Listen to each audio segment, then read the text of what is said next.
my supervisor for this is Martin Ebert. I'm not related to the Matthew Fernandez de Viana from the Matthew Fernandez from the last presentation. The results for, my project has been on detecting the muscle around L3 vertebrae in ovarian cancer patients. To start, I'll talk a bit about ovarian cancer. On the left, we have a uterus and ovaries from Gray's Anatomy, a 1918 book on physiology, which is well known. Ovarian cancer is quite common. It represents over 3% of cancers in women in Australia. Unfortunately, it's also not a very nice cancer to have, with 5-year survival rates being about or above 50% in Australia. So it's quite lethal. Due to ovaries being an internal organ, it's often detected in a late stage, and so it has become a terminal and issue that needs to be managed as a chronic disease. Also, to treat the chronic disease, we will use chemotherapy, usually platinum-based, and chemotherapy unfortunately kills cells going about their normal activities, just activities that are more common in cancer cells. So chemotherapy kills people slower than cancer, which has the side effects of various diseases that can cause the death of patients. An estimated 20% of cancer deaths are related to cachexia, which means muscle loss or general wasting. So this has led the field to assume that skeletal muscle area correlates with the survival outcomes and other quality of life metrics of patients. So the question is, can we use machine learning to measure muscle area to monitor patient outcomes? The software used for this, as you can see here, there's a variety of Python-based software, some C, and a number of different computers. To start off with, one of the big tools used in this project has been generative adversarial neural networks, and generally they use neural networks for these. The base idea of these is that you have what's called a generator, which is in the blue box, and a discriminator.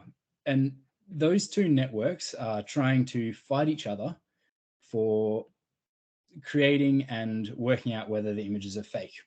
So if we start off with our data, we'll pull out a class and an image of that class, and that'll get fed into the class will get fed into a generator, and it can also be fed as a real sample to the discriminator. The generator is tasked with taking random noise and outputting a completely fabricated image to the discriminator. The discriminator will then, in the case of the GANs used in this project, it's called an AC GAN, which has the ability to classify classes as well as add in a real fake prediction. So you can see I've put in the vertebrae L1 through to L5 and not a vertebrae.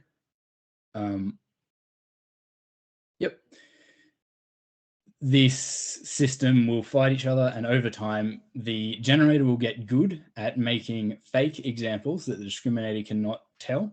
And once the discriminator loses the ability to determine between a fake and a real sample, that's when the generator sort of is considered trained. In addition to this, I took out some spatial amplitudes and did some change point detection to then add in new data. However, I'll go over that later. A big bonus of GANs is they can be used to amplify networks. They can make a network to amplify the data inside a set. So because they can generate fake data, you can choose a class that's underrepresented and create more of them, essentially. For this project, the GAN I used was called Stylegain 2 ADA, which is a class. It's designed to be able to change between classes. The top image is a animal faces GAN, where you can put in which, I guess, style. In this case, it's a lioness, and various other animals then you can overlay on the original style what the sort of inspired version of a female lioness would look if it maybe was I don't know, fused with one of these others. Why is it beneficial? Well, there's a lot of pre-trained networks. Training time for these can take days to weeks, particularly for Stylegain. It's a big network. It's written in PyTorch, which is really handy as it's adaptable, it's solid, so it doesn't quickly change, and it works. It's also designed for small data sets. So the adder means adaptive discriminator augmentation, which is a way of amplifying the data you have while preventing overfitting. It also has an advantage because it has 3 color inputs. We can take those 3 inputs and turn them into 3 slices of CT, adding a small amount of spatial integration into the system. And the Stylegain 2 adder has some little NVIDIA magic that they've put in that lets it train a lot faster than sort of an off-the-shelf network might. The big reason I used it as well is it's open and honest, what I mean by that is the networks that are available, the reporting on how it functions is all true and verifiable. And lastly, I was watching Attack on Titan at the time, and I wanted to generate something that looked like this. Quick word on metrics. As you've heard before, there's various metrics that can be used. In this, I am illustrating the F beta score, which has a subset called the F1 score, where in that function beta, the value of beta is 1. This is also commonly referred to as the dice score or Sorensen dice score. It's based on the false positive, true positive, false negative, and true negative values that you can see in that diagram. Each of those, it doesn't look at true negative. In the segmentation, I used F1 plus focal loss, which is the dice score plus focal from the last. And for detecting slices, I used an RMS-based loss that allowed multivariate to include the class in the RMS. A quick note to think about with metrics is currently metrics don't really consider organs at risk, and both of these would get the same score, whereas a human sort of segmenting something would be able to qualitatively avoid the organ at risk and have some ideas as to what the treatment system is going to be doing and that sort of thing, if that's relevant to the machine learning task. Another note, I use Gaussian mixture modeling in the solutions of this. A Gaussian mixture model is designed to be able to find subpopulations in one overall population. What I've plotted here is total human height and male and female heights within that. And a Gaussian mixture model will be able to take that single combined height and deconstruct it into the 2 sub-Gaussians that make it up. Okay, this project there was a lot of neural network surgery involved, as I'll call it, which is pulling apart neural networks, repurposing them for things, changing some weights and retraining. So I started off with, on the left is the workflow that I did in this project. Started off with Stylegain 2 ADA, as before. However, I pulled out the last layer and changed it and reinitialized them. Last two layers got reinitialized, the last layer got edited. Trained it on the L3 and some other CTs. I added the other CTs in because it would what's called mode collapse. It would only work on true and false instead of including the class scores. It's like sort of a local maxima in the training. Yep. For this training, I used an online CT database called Colonography.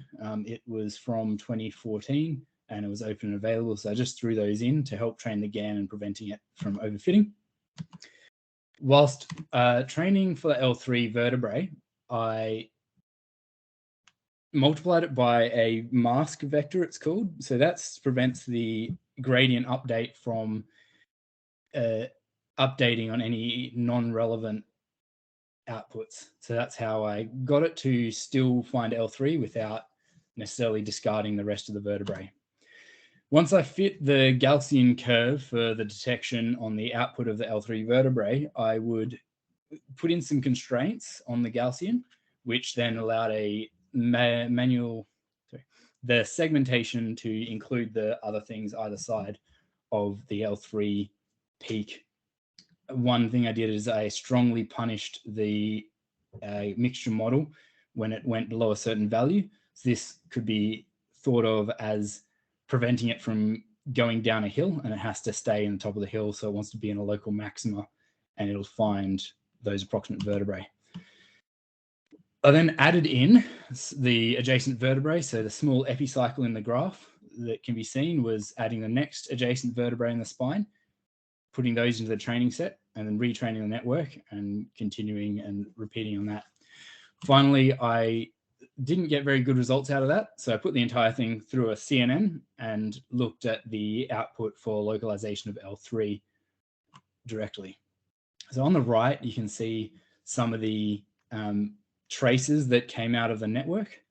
The top three are L1, 2, and 3 respectively, and the axis is the response at a certain position along the CT.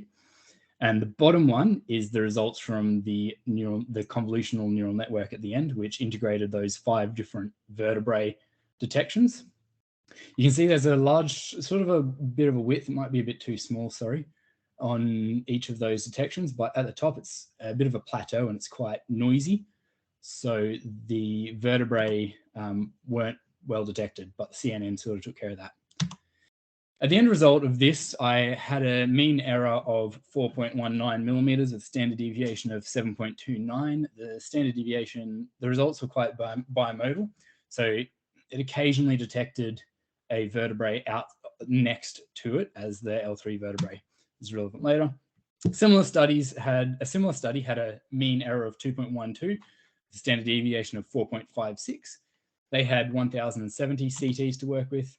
Humans are pretty good at this. The inter-observer studies based on some of the literature said about 1.4 with standard deviation of 1.6, or varied a lot. Just quickly to show you what we're looking for, it's this slice, and then we're segmenting the muscles around the vertebrae there. From the front, that's the point, and from the side, this is from the colonography database, not the actual patients, because I don't know if the ethics approval was for showing those things. I'd also like to be able to test this algorithm on a snake and see how many vertebrae I can get out of the snake. For the muscle segmentation, I tried to train from scratch, but with only 140 images, it was really unreliable. With more than 15% error, that's the inverse of the dice score is what I'm using as percent there, but percent sort of can intuitively be thought of the same. On the left is an example of segmentation from the NVIDIA Clara system that I used. NVIDIA's now changed it all, and it's a bit broken. You have to look up NVIDIA Flare is the new name, and all the links have changed, and so this model doesn't work anymore. But you can see it's a bit noisy.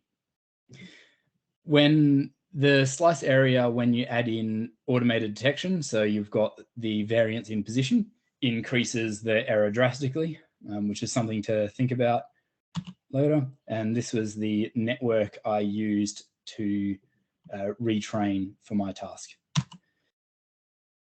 How does this compare with other studies? Well, it's a bit complex. I think some of these studies are a bit made up. In terms of looking at the blue circle, you can see those have on the order of 2 to 10,000 patients in them. And their F1 score they got, which is the Sorensen dice score, was 0.9 to 0.93-ish. Some people said that they took 1,000 patients and they could get a 0.96 dice score. This is for the muscle segmentation. And there were some real outliers that one had 40 patients and reported a 0.99 dice score. To be generous to them, I would say that they mixed up their test and training data and accidentally had their testing data in their training set. but there's some other evidence in their paper that says that that wasn't the case. The comparing to clinically, inactivity can create up to 3% muscle loss per week in legs. That was the largest I really could find. With a bit of activity, the muscle cross section is much lower. The slice variance is more than 3%, so it's very hard to determine the muscle cross section with just a slice. The other big thing to think about is that isometric tension. So if the patient's stressed in their whilst undergoing the CT, that'll cause their muscles to tense, which will significantly change their cross-sectional area, which also adds in a lot of error. It's good to note, and that I discovered throughout this, is that muscle volume actually doesn't change under isometric tension. Order of 10 to the -4, 10 to the -5, based on a couple of studies, which can vary slightly after sustained exercise because blood goes into the muscles and that sort of thing. The big thing in the literature is that the volume of muscle, when you segment it, is much more reliable than cross-sectional area. So the DICE score of 0.96, that's sort of 4% over a much larger volume. Some reported 0.97 to 0.98, but I'm unsure about the veracity of those statements. So in conclusion, big thing I discovered was machine learning is quite optimistically reported in results. I followed a lot of dead ends that it turned out that they were sort of algorithmically impossible, and their numbers just made no sense, which threw me off the trail a lot. With this, the detection of L3 vertebra is not reliable enough for clinical usage. It is a good application of machine learning, though. Being a segmentation test, it's not subject to that much, I guess, social biases, which can plague a lot of other machine learning problems. And it doesn't necessarily lie to you the way some, say, image reconstruction methods in machine learning can do, or image enhancement. I really think that the results of this show, and other studies, that fundamentally cross-section in this field is pretty much useless because the noise threshold is too high to get any signal, which the meta-studies backed up because there was no correlation. The only thing that seemed to correlate was CT number of the muscle. Since machine learning can fairly reliably segment volumes, it makes me think that a new useful diagnostic benchmark would actually be to measure the entire patient volume, muscle volume over time, which is less subject to things like whether the patient's stressed whilst they have their CT. The other big learning was that ML software, particularly in something like this, is changing very fast. And so what was once a useful pre-trained network is now no longer on NVIDIA's servers or various other things. And so my code, I spent a lot of time trying to fix things as updates changed everything. I would suggest for future work, the results show, well, despite that graph, generally more data seems better. So we'd need to collect more patient data for a future study. More powerful computers are always better. A lot of the compromises I made here were due to limitations in the computational power and constraints on network sizes. I would appreciate more open benchmarking. There's some around, but we need it for almost anything that we want to have clinically used, so that honest publications can be kept honest. For this, if I had many resources, I would like to make a whole GAN of the patient, not just a few slices, which would hopefully improve performance, because that way you can have the positional along the slices instead of just taking a few cross-section. You can have the entire position of the patient and train the network on the new GAN. I think it'd also be good to have a human in the loop, so to speak, in this situation, because if you have some patients that are real outliers, a person can manually segment that, and that can be put into the GAN to retrain on the patient that is very odd. So it might be someone with a certain type of muscular disorder, and we can retrain on that so that the network gets robust to that. And that's the big power of GANs. Another one is that skull and heads helps. So what happened is some people will have an extra vertebrae or one less vertebrae down at the what you call lumbar sacralization or sacral lumbarization, where some of the lumbar vertebrae become part of the sacrum, which can really throw off a system, because you only know that if you have access to the vertebrae at the top of the spine near the head. Another big thing is that a Gaussian function is not ideal for this. It'll create a systemic error, because the center of a Gaussian is the mean is a certain point. If there's a slight skewness, which in this case would translate to asymmetry in the vertebrae, which is definitely true, the Gaussian will sort of push that out, assuming it's symmetric, and you'll end up with each vertebrae, the asymmetry will add up. There were no metal artifacts in my data set, and you can't really consider it robust unless it can deal with metal artifacts to some extent, because a lot of people will have some sort of extra bits in their body.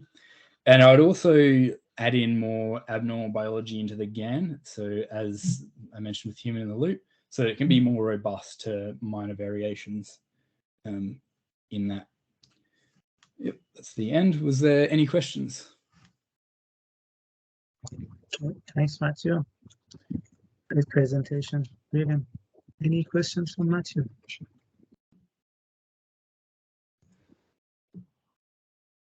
Yes, you can see, wow, everyone. That's great. It's brilliant.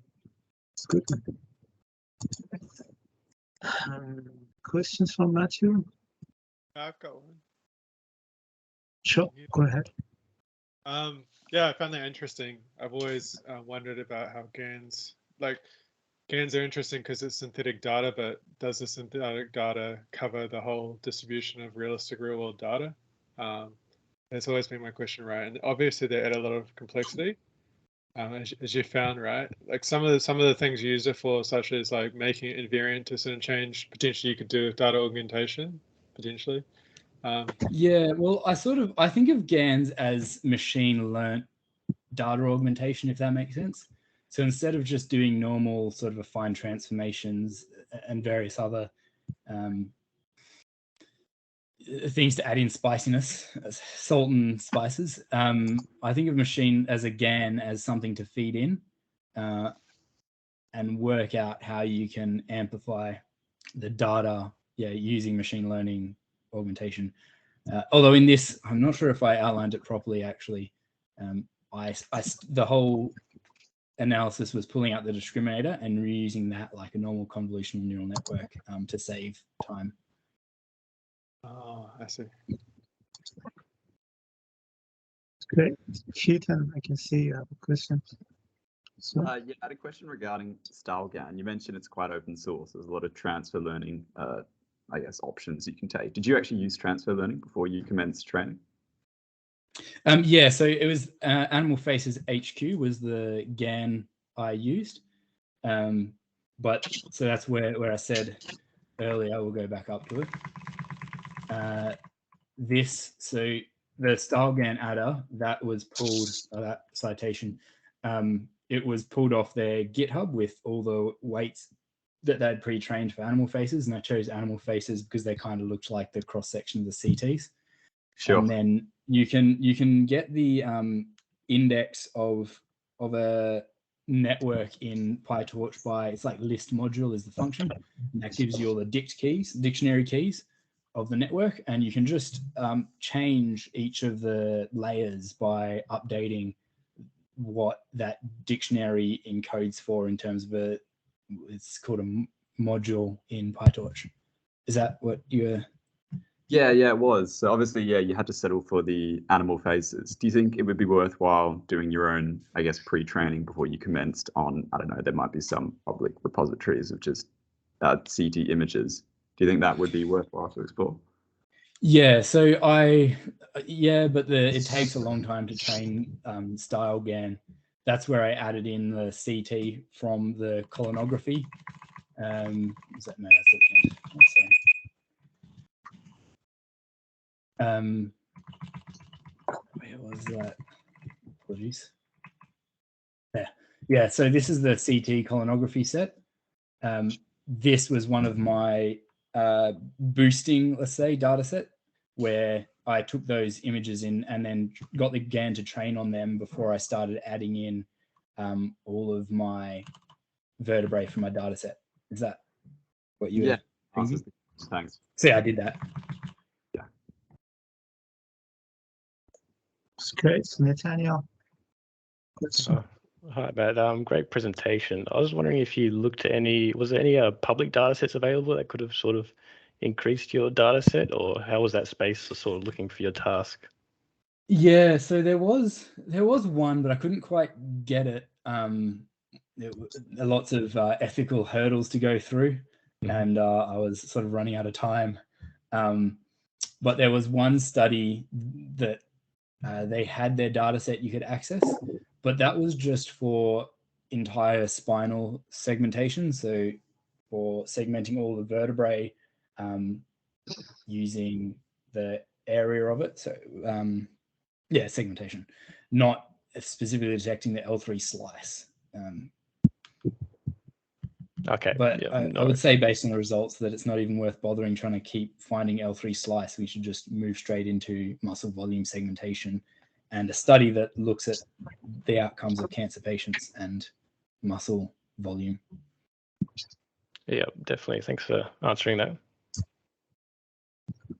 Brilliant. Any other questions from you? No, all good? I guess on that No last question? note, then Sure. do you think it would be worth revisiting like a human selection of L3 and then just learning on that one slice with maybe an NNUNet, for example? Yeah, so I tried NNUNet and it was so this, where are we? That Clara model is a NNUNet based model that I used for the L3 slice. So that let me take a lot of pre-trained features and convert them to a much smaller data set. So I was using NNUNet for a bit there. That's what most of the stuff in NVIDIA Flare, they're all UNet based things. But do you think that's promising, or would you revisiting that approach? To find it, what sort of a 3D UNet do you mean, or no, or just a 2D one, just to get the muscle on that slice? Yeah, look, you can probably get it better with much more patience, in the human sense. Yeah. But the whole thing is that it's quite hard to detect that L3 slice and get the cross section. And the big thing that looks to me in the data is the muscle cross section changes so much, it's not a good measurement. Yeah. But I guess if you're relying on, like you showed the accuracy for the human observer was like a millimeter or two, which would be about the order of a slice. So I'm wondering if you used a human observer to choose that cross section and then run the model from there just to segment out the muscle. Yeah, so that's where that would be equivalent to that 6% ish. So Right. 0.94 dice score, and that's what the result would be there.